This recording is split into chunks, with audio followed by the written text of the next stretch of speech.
I've been married for 13 years, and for most of that time I was a stay-at-home mom. About 10 years ago, I tried starting a small business from home. It only lasted a year and a half, and when it failed, it left us with a large amount of debt. To recover, my husband sold his old house, and we had to move into a smaller place. He was never supportive of me starting the business, saying it was too risky, but I went ahead, believing I could make it succeed. When it all collapsed, everything between us shifted. I became the one responsible for our financial problems. He never said it outright, but it was obvious in the way he treated me.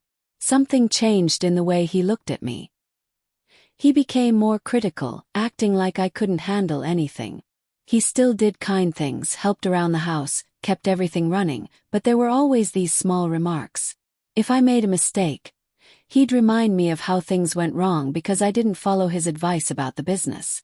He often mentioned that it was my fault we had to downsize, as if constantly reminding me of my failure. I felt like I had lost his respect. If anything broke in the house, there was always a comment about how things might have been different if I hadn't taken on projects I didn't understand. It got so bad that whenever I wanted to try something new, he would dismiss it with a sarcastic remark about risks or being realistic. It felt like he no longer trusted my judgment at all. I started checking with him about every decision, even the smallest, because I feared he would twist it into another proof of my carelessness. 4 years ago I met someone new. He worked on sound and lighting at a school event. He wasn't married, had no children, and ran his own business. He had a quiet confidence that made me feel safe.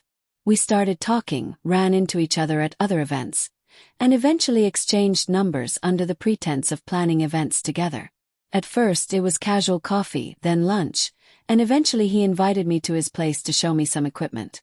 One afternoon we ended up in bed. I knew it was wrong, but it happened again. I began lying to my husband about my whereabouts, saying I had volunteer work or needed some time alone. In reality, I was sneaking off to see him. We'd watch movies, order food, and talk. He listened in a way my husband didn't. He asked about my dreams, ambitions, things I hadn't spoken of in years.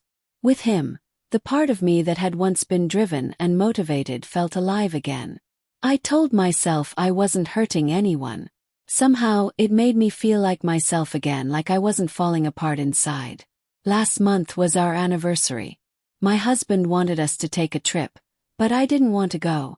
I made excuses about the cost or not being able to leave our son with my parents. The truth was, I didn't want to leave town in case I could see the other man. Even though we weren't meeting as often due to his schedule, I still had feelings for him. I thought we could figure something out. That weekend, I told my husband I had errands and needed to pick up decorations for our anniversary dinner. Instead, I went to see the other man. We spent a couple of hours together, and I left reluctantly. When I returned, there was a beautiful dinner ready. Candles, food, everything he had made. Our son was at my parents' house. My husband didn't say much at first, but after we ate, he handed me a folder. It was divorce papers. He said he knew everything and had known for some time. He wasn't going to fight custody because he was keeping our son and also the house. His lawyer was already involved, and everything would go through attorneys from now on. He didn't make a scene. He just handed me the papers and said I should read them. I feel like I'm falling apart. I don't know how I got here or what to do. I've been staying with my parents, but it's tense. They haven't said much, but I can feel their judgment. I haven't told anyone else. Feel like disappearing. Can't eat. I can't sleep. My mind replays everything, trying to figure out where it went wrong, wondering if it could have been fixed. I haven't heard from the other man since. The last time I saw him, I sent a few texts, but he didn't reply. I thought he would care more, but now I don't know what to do. Everything feels like it's slipping away. I'm back in the hospital again. This is my 3rd time in 5 months, and it feels different this time. My eating disorder has taken over again. I thought I was past it after my teens and early 20s, but it's no longer about appearance. It's the one thing I feel I can control. My ex-husband doesn't respond anymore, even when I ask about our child. He has full custody temporarily because I don't have a stable home. I don't know where they live now. I only found out he moved because a package for my son was returned. I wonder if he even saw my last message. He didn't reply. I think my ex may have blocked me. My parents have cut me off. After my last hospital stay, they said they couldn't watch me self-destruct anymore. They blocked my number, and when I showed up they didn't answer. I lost my job last week too. It was part-time admin work, but I missed too many shifts. I lied about being sick, but they found out I wasn't and said they couldn't keep me on. I barely have the energy to get through the day, let alone work. The other man is gone. I haven't heard from him since everything fell apart. I sent a message asking for support, but he ignored it and days later blocked me. I saw on Facebook he got engaged. There was a photo of 2 hands with a ring. It hurt because I remember taking a photo like that with him when things were fine. I wish I could say I'm learning or making progress, but I haven't had therapy in 2 months. My insurance won't cover it, and I'm not in the right mental space for telehealth. My last therapist said I needed higher-level care anyway.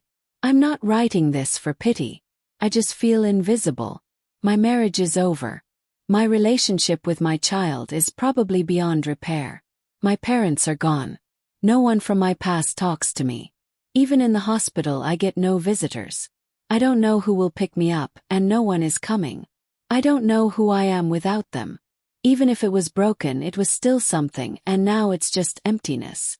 I wake up, count the hours, eat maybe a cracker as the nurse insists, then go back to bed. The fall is slow, but hitting bottom comes all at once.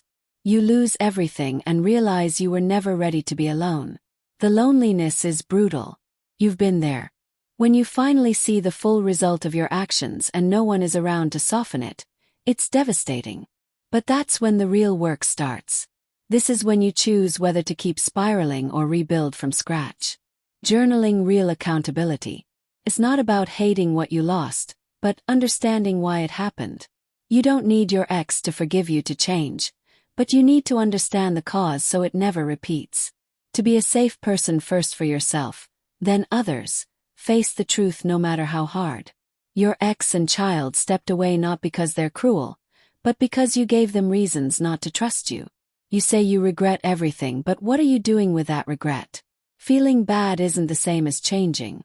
You still have a chance to rebuild, even if it's the last one. Take it seriously. No shortcuts. Many may be harsh, but I hear the pain in what you say. No one gets here without carrying too much too long. That doesn't excuse what happened, but it means you're still a person with value and capable of healing. You don't need all answers now. Stay present one day at a time. Keep showing up to therapy. Keep writing. Keep taking care of yourself. The fact you're posting this shows you still want change.